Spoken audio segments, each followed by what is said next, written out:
You're listening to the I Love You Keep Going podcast with George Haas. For more information, please visit our website at www.mettagroup.org. That's www.mettagroup.org. Recording in progress.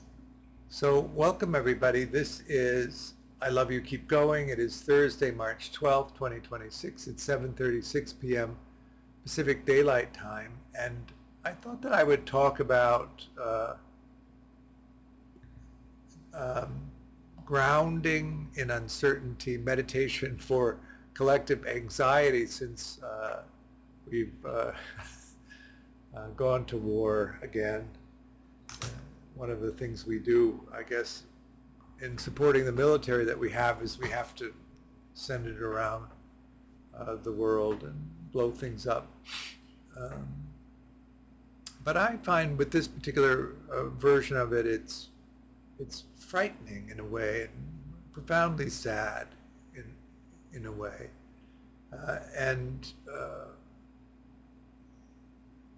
The immediate registration of that, of course, is what will it do to the economic situation that we live in, and how will that affect that?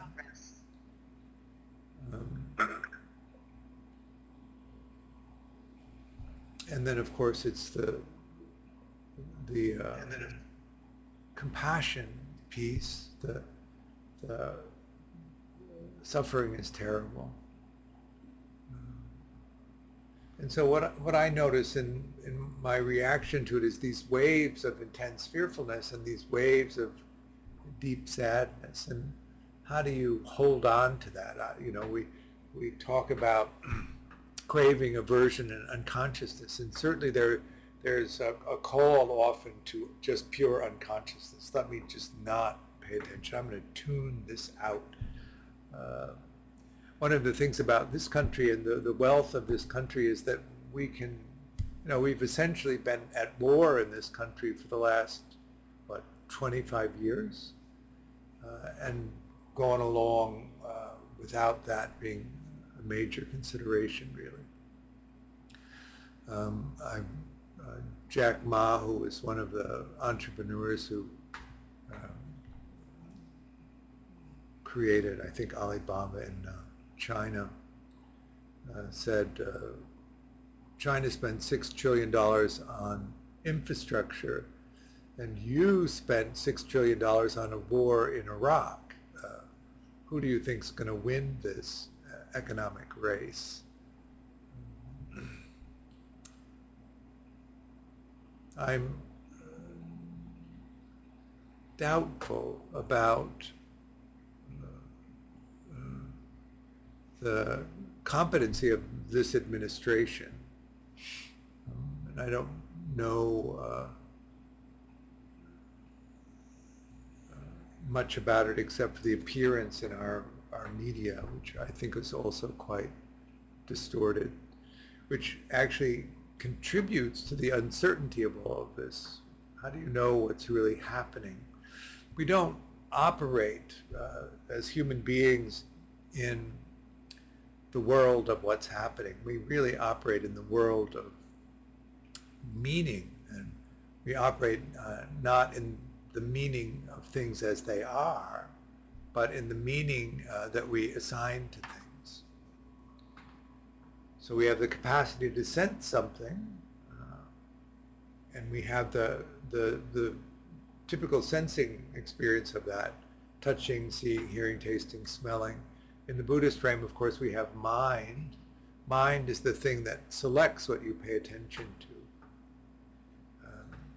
So we live in a sense experience that's highly curated. So not a general, universal, neutral survey of what's out there, but a highly curated selection of the things that we want to pay attention to, leaving out the things that we don't want to pay attention to. That's that frame of craving, aversion, and unconsciousness. We're drawn to the things that we prefer, and we're averse to the things that we don't like, and the main strategy for coping with that is simply to not pay attention to them. So we live in that space of unconsciousness.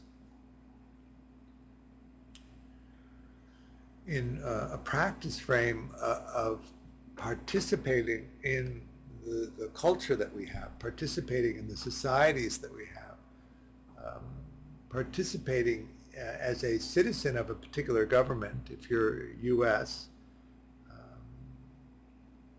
you do have a civic responsibility to respond to the actions of our government and our society. I often hear this described in discussions of hopefulness about affecting change. But my personal opinion is, even if you're completely hopeless, it doesn't relieve you of the obligation to respond to the actions of our government and our society. It seems quite divorced from what is desirable for most people in our country. And then, of course, if you're not a citizen of our country, you have that civic obligation to the system that you are involved in. This is, for most of us, a matter of simple birth. We're born into a society. But the world is big, and there's a lot of movement. What is the obligation of you in another country in reaction to this happening? I think you still have some, as a global citizen, some obligation to the world.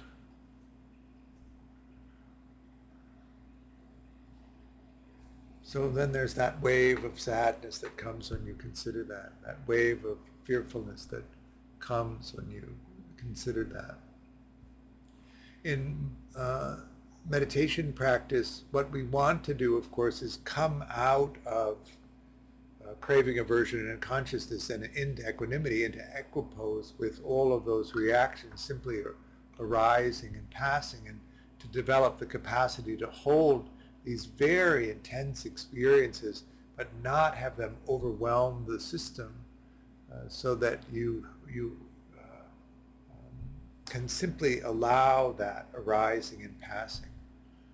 How do you allow that intense feeling of sadness to come and go without falling into craving, aversion, and unconsciousness? How do you allow that fearfulness? I think for me, fearfulness is harder because it's this activating sensation rather than the sadness, which tends to be settling. How do you not hold on for dear life when these feelings roll through? Which is a kind of aversion, right? You just want to allow it. So that's really what the practice is to sit in perfect equanimity and allow the experience of what's happening, pay attention to the meaning that you assign to it, and allow these extreme reactions to come and go without interfering with them. So that you are then free to take the actions that you need to take in response to these events, one after the other. If you allow yourself into anger, or you allow yourself into fear, or you allow yourself into sadness, what happens is the body-mind burns out long before the amount of resistance that we need to put forth has come and gone. And our effectiveness in responding is diminished. And it is in some sense this great collective resistance that we need to keep pushing up to have some effect on it.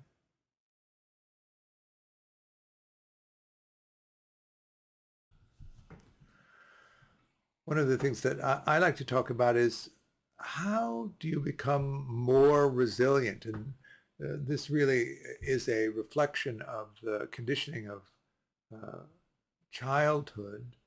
The more secure that early beginning was, the more resilient you are, and the less secure it is, the less resilient you are. And certain patterns of attachment conditioning produce lower levels of resilience, some higher levels of resilience.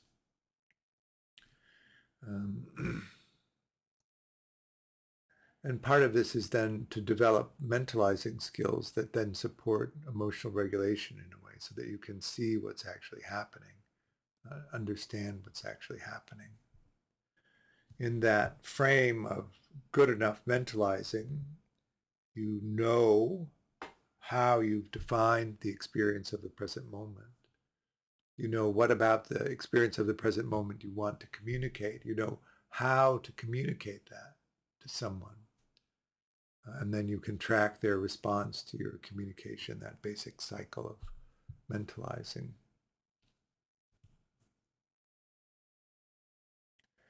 So we train that in meditation. I like to call it investigating self-generated emotion, where you track your thought processes and you monitor your reaction to the present moment. You monitor when you become dysregulated emotionally and in reaction to the meaning that you assign to the present moment.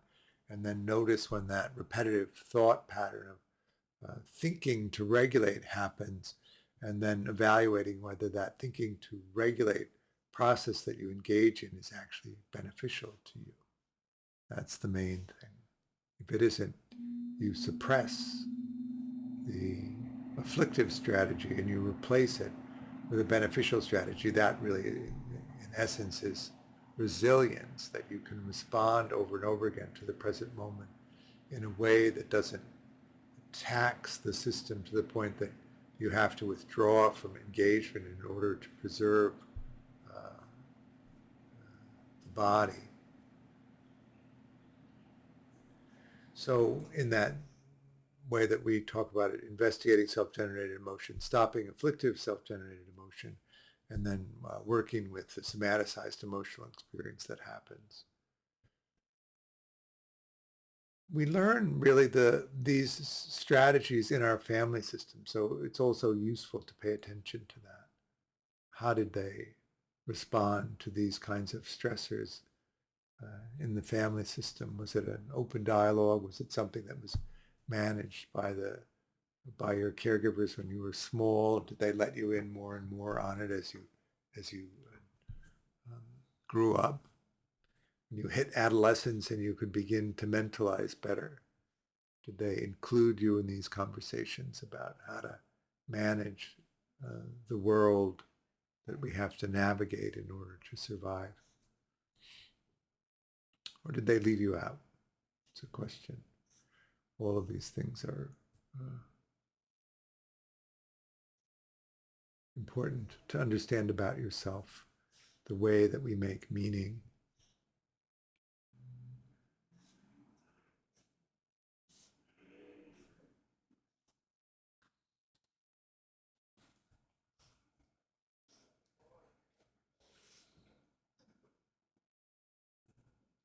So what do you think? What do we do in response to this?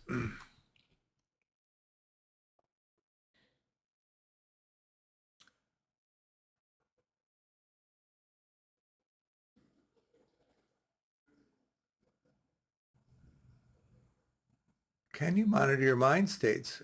Probably a good idea to investigate, so that when you notice that the mind is inclining toward fearfulness or inclining toward anger or inclining toward sadness, that you can recognize that the present moment is being lost in the colorations of the mind.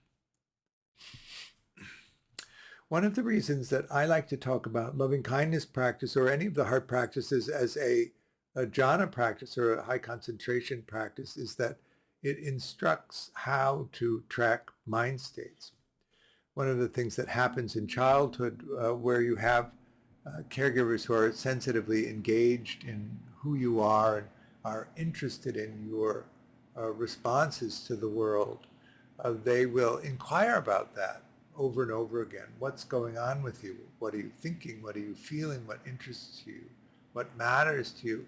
And that constant inquiry that comes from them allows you to track your own internal experience and then represent it externally. One of the things that happens to people that don't mentalize very well is the interiority of their experiences lost to them.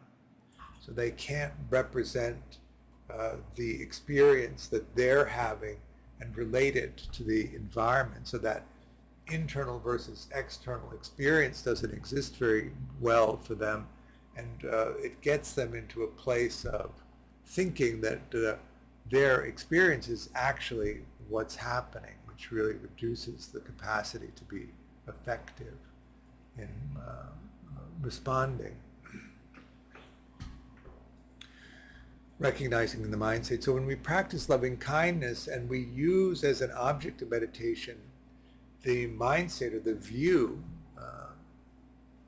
view is an important Buddhist concept, or at least the way that we would talk about view, that between the pure sensing experience and the definition that you give sensing experience is this space where the view or the mind state inserts itself. When you're equanimous, when you're in equipoise, there's no distortion between the pure sensing experience and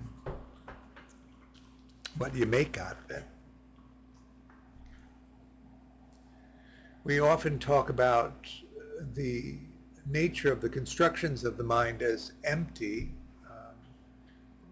Dan Brown argued that empty was not a great word for this because it doesn't mean that nothing happens. It doesn't mean that we don't pick up on things. It doesn't mean that we don't make meaning. It just means that there's no intrinsic meaning in the experiences that we pick up, that it's the meaning that we assign to it. So we're reacting. The sense gates are reacting. When an object that can be sensed by the sense gate contacts the sensing or interfaces with that sensing gate, there's contact, and then the sensing experience arises. And the sensing experiences are just sensing. And then we assign a meaning to it. One of the earliest insights in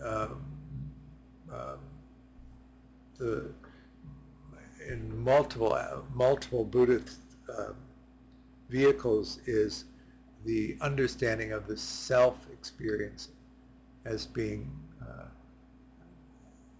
part of this whole process, this idea in the Mahayana of the non-dual. That perception when you don't have that understanding is that you are the self here and the world that you're sensing is out there, and there's an identification with that working model of self, of who you think you are as substantial. And so when we say empty, what we mean is that that sense of self is actually the same sensing experience. That duality is a perception in a single sensing experience. And the meaning that you give to it is not an intrinsic meaning that's there, but a meaning that you are assigning to it. And also that it's not a consistent, constant, unchanging sense of self. That the sense of self experience arises based on the conditions of the present moment, and we assign meaning to it in this moment. And in 3 moments from now, we could assign a different meaning to it.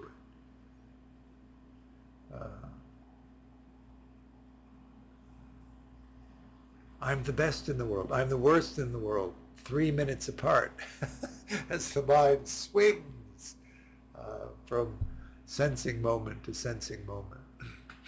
Then the perception of the self, the conscious self-experience that we have as the witnessing experience and not the doing experience, and the activity of the body-mind, which remains largely unconscious, is the whole activity, the self and that unconscious process.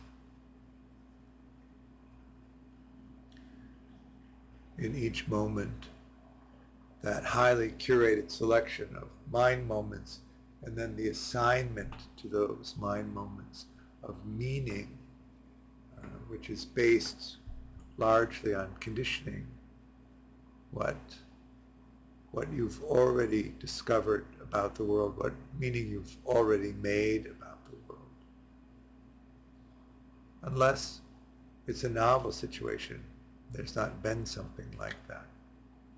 I think one of the things about the present moment that's so difficult is that it really, in many ways, is an unprecedented experience that we're having. So it's very hard to predict in any way what might happen, which leads to that sense of uncertainty.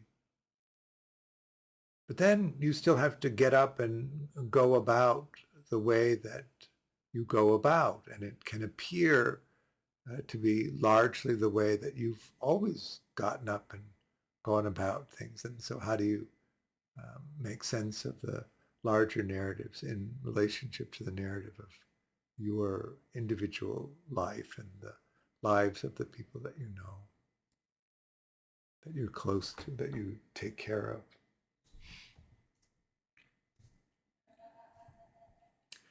Does it keep you awake at night, and how do you deal with that allowing of it, not grabbing onto it? I like that term, grabbing. We grab onto the raw, the pure, unfixated sensing experience, and we attach a meaning to it, and it becomes solid. But we don't want to lose track of the fact that we've made it solid, and we can unmake it and remake it in the next moment in a different way if we want to. Constantly moving in the way that we move.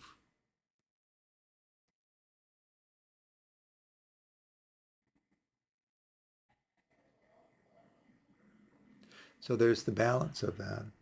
There's the individual, the close life that needs to operate in the way that you need to operate it. And then there's the larger engagements, and what do you do with that? I think we're past a time where we can be passive about it and that we need to be engaged in resisting. So I go out into the bigger world and resist. I know there's another No Kings demonstration coming, which I think is a good thing. There's different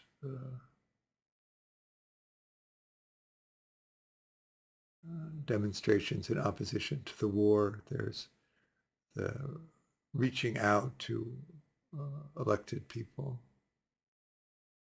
There's the conversations with people that you know. All of that. Something to engage in.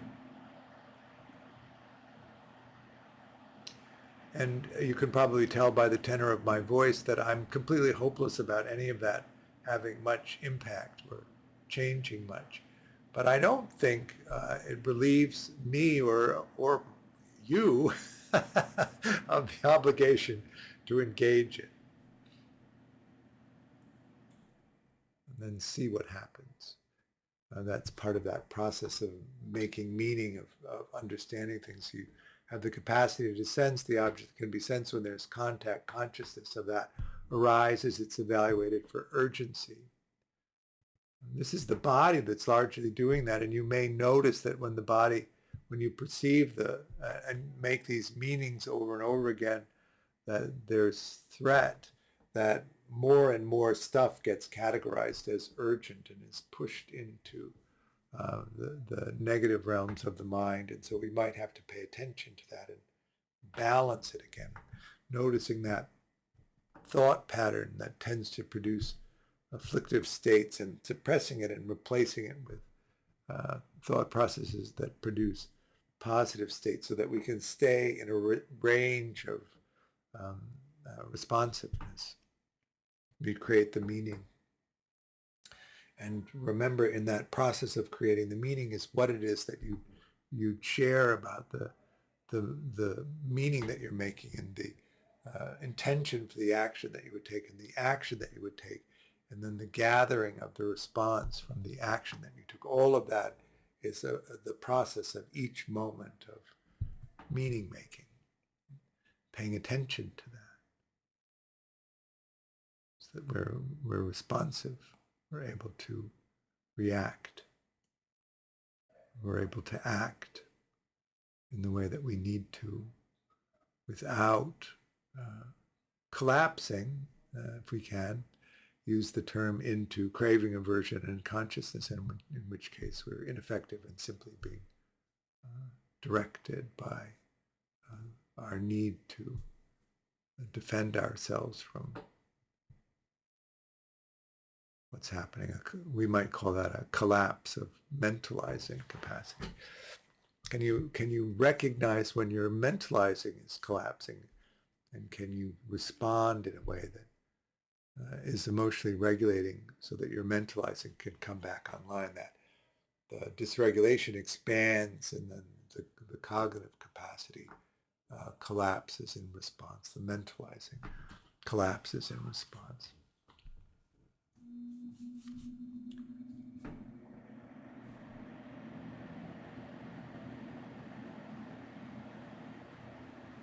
I remember going to the first Earth Day demonstration in 1970 and being totally horrified at the descriptions of what was happening in terms of the burning of fossil fuels. And then watching as each decade unfolded with no response really to it, which is, I think, also emblematic of this process of us getting lost in the minutiae of our small circles of life and not paying attention to the bigger circles of life as that happens.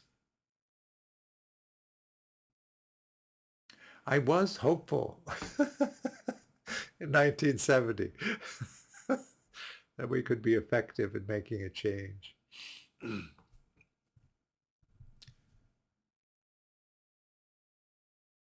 I'm examining myself to see whether I actually feel hopeful in some sense.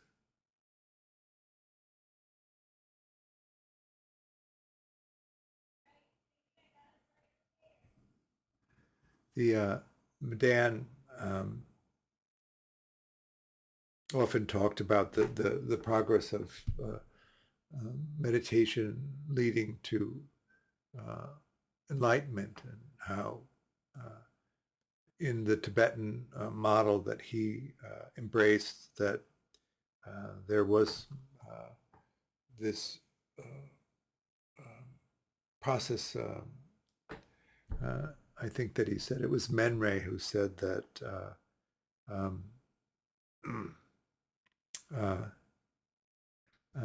the phrase is body, hotel, you guest, which I thought was hilarious. That this is a temporary, you do know that this is a temporary existence, right? And those of you who are old enough will have a sense of aging, and those of you who aren't there yet, don't worry about it. You don't have to do anything. Be in your 20s, be young, be growing, take on everything, and wait on that lesson.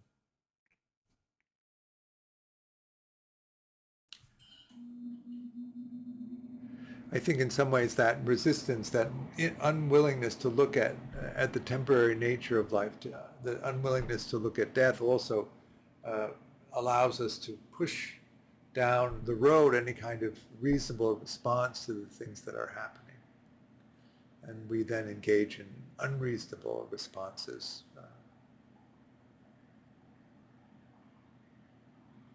So can you contemplate that? Can you rest in that? This is temporary. Nietzsche, it's impermanent. Everything is impermanent. Have you noticed that everything is impermanent? And how do you sit with that?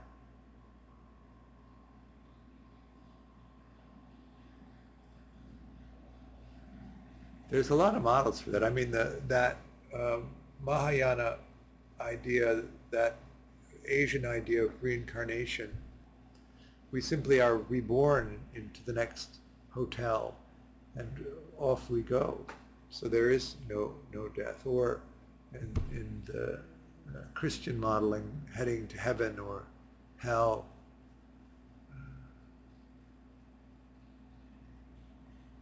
I've never found any of those descriptions particularly helpful in the anxiety that death sometimes can cause, the fearfulness of that. But I am also living in an older body, and I do recognize the signs that certain limits are coming that weren't there before.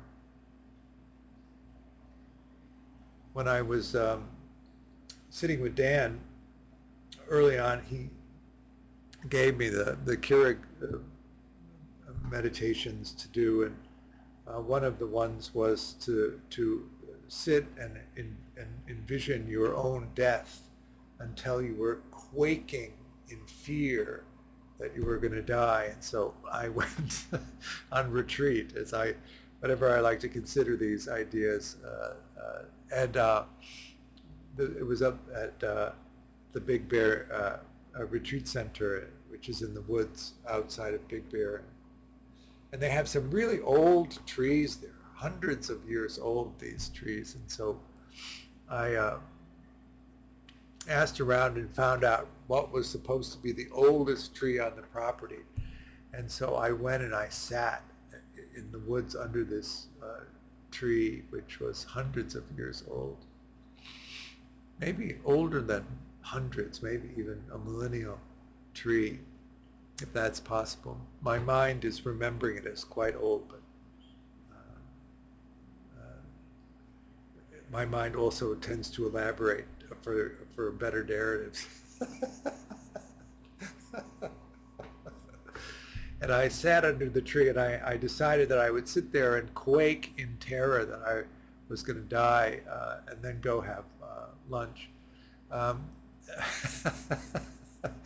But it took 9 hours for me of sitting there imagining all of these horrible deaths in order to get to the place where I was actually able to feel into the frighteningness of it. And so it was actually dinner that I ended up going to have.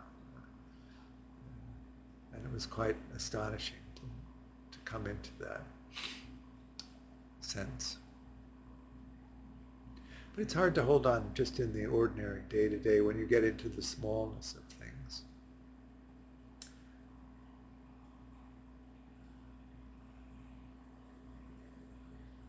What do? We have to do something, right? Is that the idea? We have to do something in response to this.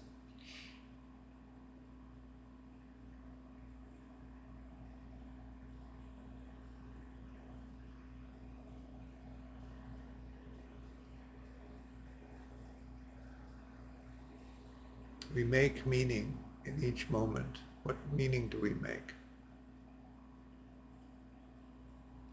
Do we understand? Do you really? This is a question about practice. Do you really understand that you're making meaning in each moment, and that it's yours, that it's unique to you, and that intimacy opens from you being willing to authentically express your experience of the meaning that you make with somebody else who then is willing to express the experience of the meaning that they're making, and that in that exchange of these descriptions of how we understand ourselves in relationship to the world. 3 parts really to this. There's the understanding of you in the moment. There's the understanding of them in the moment. And then there's the understanding of the effect that you have on each other in the moment. Can you track all of that? And can you express that in a way that's authentic so that you see each other and know each other And in that exchange, creating a depth of understanding that you would not be able to discover on your own. And in these circles around us, where we're able to do that, uh, we can understand ourselves, we can understand other people, and we can understand our relationship to them. And then each of these layers, you have your small intimate group, which then fits into a society of intimate groups. And then that society of intimate groups interfaces with societies of other collections of intimate groups. And then those societies fit into the culture that we live in.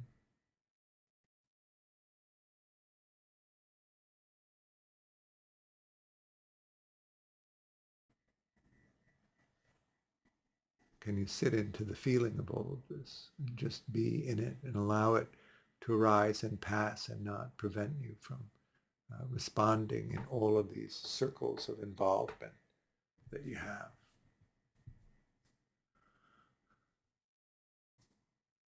So how do we do that? We're going to practice something. Practice doing that. We always have the loving kindness practice. We have the noting feeling states practice. These are useful in developing an antidote, a resilience to formulations of intense negative meaning. The Vipassana side is the tracking of the thought processes, so you understand what's happening. The tracking of the self-experience. In the Theravada map, the first insight is Namarupa, the difference between the sensing experience and what you make the sensing experience mean. Of course, in being able to practice at that level, you have to be able to concentrate well enough. And so we build up, first is the concentration, then into the insight practice. Here at Mettagroup, we do a lot of talking around attachment conditioning, which we think of as a preliminary practice, which is in line with the level of the concentration practice, the developing of the ability simply to stay in the present moment without needing to get away from it, and then to begin to understand how you've constructed a sense of self and how you view other people and how you understand the interaction between yourself and other people. All of that is these preliminary practices that allow you to settle into a place where you can then begin to investigate the nature of the creation of the world, the creation of yourself in the world, which actually is where you get to. The place where you get to, of course, is that you can sit into these very intense experiences of what is actually happening without needing to get away from them, without needing to distort their meaning, so that you can then be effective in responding. Mudit? I struggle with this aspect of creating the experience myself versus what's actually happening. And it's just such a big loop that I'm stuck, that the fear that I'm creating is my thinking. So something happens, and if you pay attention to it and you track it and it activates one of the sense gates, then you have an experience of it. And then you assign meaning to it. So it isn't accurate to say that you make it happen. You collect the things that you're able to focus on and assign meaning to it. So things are happening, but also you're making a meaning from the thing that happens that you pay attention to.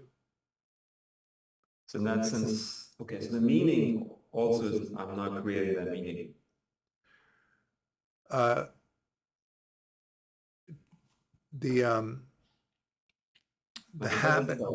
habit of making meaning is automatic.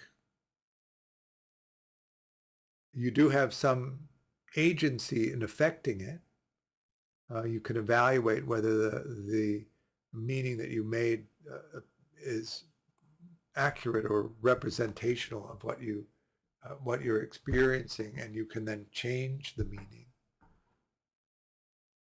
I think really the self-activity is to monitor the meaning that you make in this automatic process of making it and evaluating whether it's a reliable meaning or not, or it matches well enough. Tajapanati is that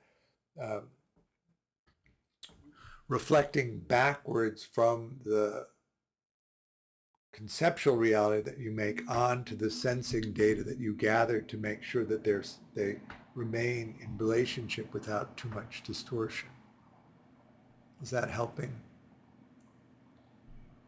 I don't want to feel guilty that I'm creating a negative feeling myself. I'm creating a negative meaning. That's what my fear is, that I'm creating consciously a negative meaning, which is in my control.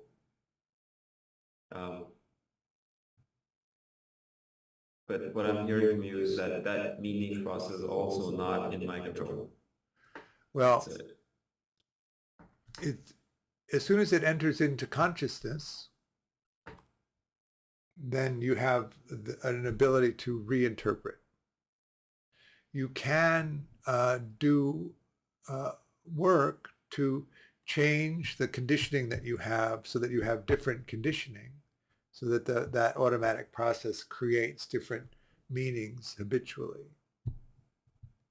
With ideal parent figure protocol, we're examining what the conditioning is and the habit of making meaning is, and then we're layering in around it alternative meanings so that you can then operate from the alternative meanings and not just habitually recreate over and over again the same meaning, because you haven't affected the habit of meaning. So the old meaning will still arise, and then it changes, even if I learn a new skill to reinterpret the fear. Well, you have the capacity to sense the object that can be sensed. Contact creates the consciousness of the sensing experience. The body sort of propels it. Urgent, doesn't matter, it's their time. And then it's compared to the perceptual database or perceptual memory in the West. And if there's a meaning thread, and the way that memory is stored, it matches patterns and stores similar patterns in similar areas. That whole thread of meaning attaches, and then it rolls into conceptual reality. And part of that process of conceptual reality is what you expect the outcome of an action that you might take. And when you are unconscious about that process and you don't pay attention to it, we tend to then simply take an action to produce the outcome that we're expecting to have happen. When you layer in around that memory thread an alternative version of reality that you could grasp instead, the body-mind can as easily pull that new thread that you're creating and create the present moment from it that has whole entirely different expectations of what the outcomes of actions would be, so that you're free to take different actions. And then you still have to collect what happens. It's not guaranteeing that the thing that you perceive to be the likely outcome is always the outcome. But when you don't mentalize all of that, then what you tend to do is simply repeat over and over again the thing that you think is going to happen. You assign meaning to something, and then you take the action that is already tied into that meaning, and anticipate the outcome of it. In some sense, when you take an action, you set into play outcomes. And then you gather the outcome that you want. It doesn't have to be accurate, right? You could, if you were dismissing, perceive that somebody was rejecting you when they weren't rejecting you. If you had the opinion, if you were disorganized, for instance, and dissociative, and that nobody would want you, it would be easy enough to dissociate all of the indications that somebody did want you. And you would have the perception that you were unwantable. And it would be very difficult for anyone to do anything about that, because you simply don't allow the perception of the gestures that would suggest that they felt differently. In that way you create the meaning.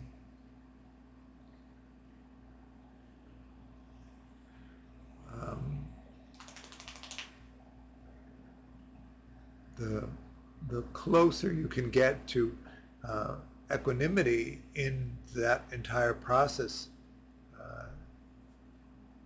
the more accurate your perception is. And if you're unsure about it,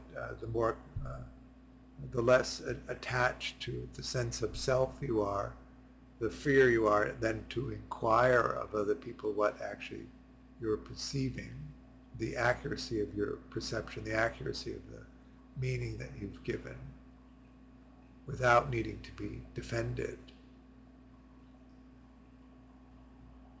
Christian? George, in terms of this, like the Tajappanati, when people are said to be operating out of like pure awareness, maybe that's not a correct jargon, but like it seems like that ultimate reality is kind of a pre-meaning reality. You haven't fixated it into anything that you could kind of use it to understand the world. Sorry if that sounds confusing. Which would mean that there is a separateness. But I'm curious, like, your understanding of when someone's said to be operating out of like pure awareness or kind of out of these non-dual states. So you would, in the shift from self-identity to awareness, right. Then you watch the activity of self arising in awareness without identifying with the self-experience, so that you then don't need to defend the self-experience.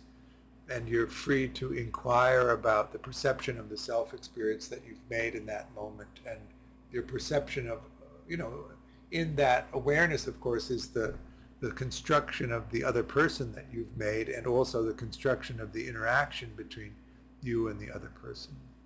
Okay. And without the identification and the lack of need to defend those modelings that you made, you simply can inquire about them. Okay. But that's still in the realm of that Tajappanati, where you do have this kind of subjective gap between ultimate reality and the meaning you're making out of it.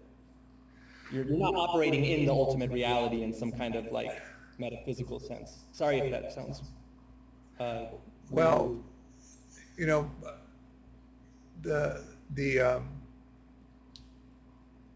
the construction of self is an organizing thing, and in the reflection of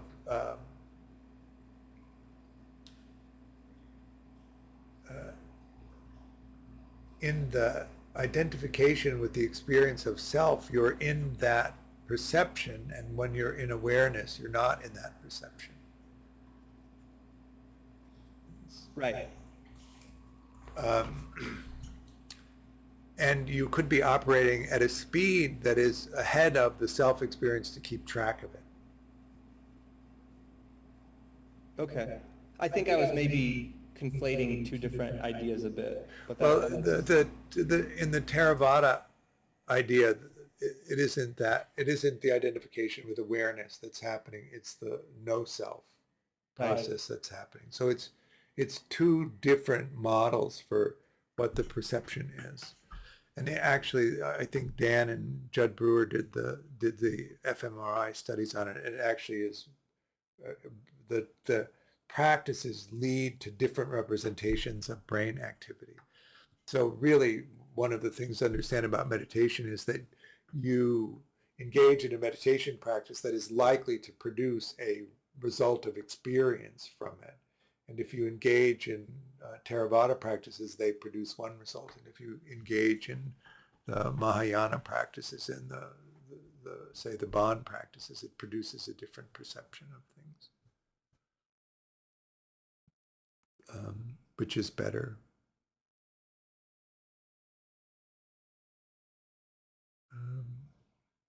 So it doesn't require us to change the meaning of those awareness-based practices. That's one step that. Well, in the awareness practice, you watch the meaning that you make, but you don't identify with it. So that if you have an immediate evidence that the way that you've made the meaning isn't actually a good fit, then you can just remake it in the next moment. And there isn't that grabbiness to it, right? Oh, I thought there's a remaking. There is no requirement. There is no need for it because it's simply an appearance. Yes. Save it some time. It is. Yeah.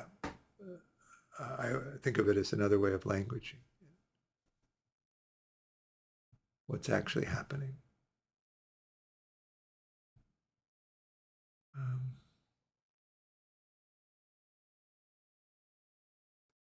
What's actually happening is you're focusing on different things, you're gathering them up, you're assigning meaning to them, and then you're creating a version of the world, a version of yourself, a version of other people, a version of the relationship to other people in the world in each moment.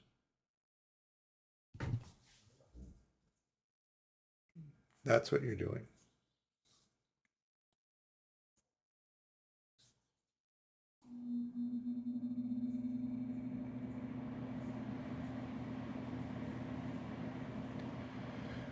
Shall we do some practice? What do you think?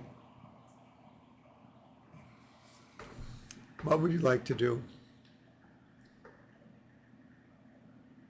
Wouldn't loving kindness be on tap with what we discussed?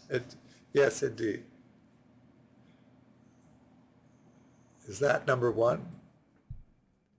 Number one is insight.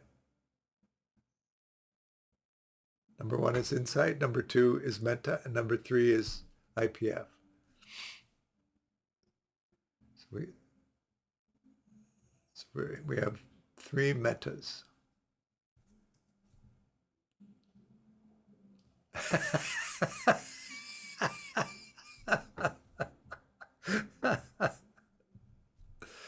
Here we go. Okay, let go of the meditation. How's that? Good? So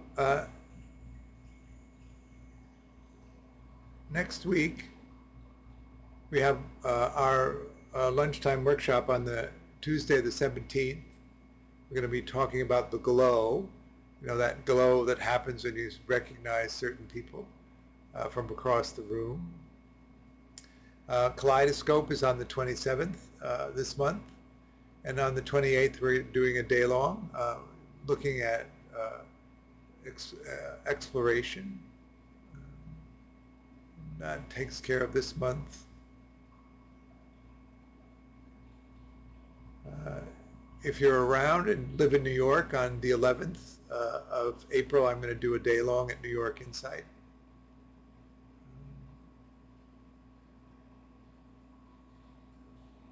I think also in April, no, I'm not sure.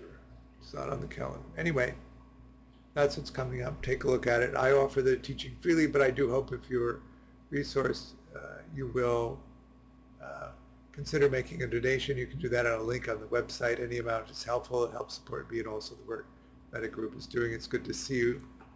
Appreciate your practice, and I'll see you soon. Bye.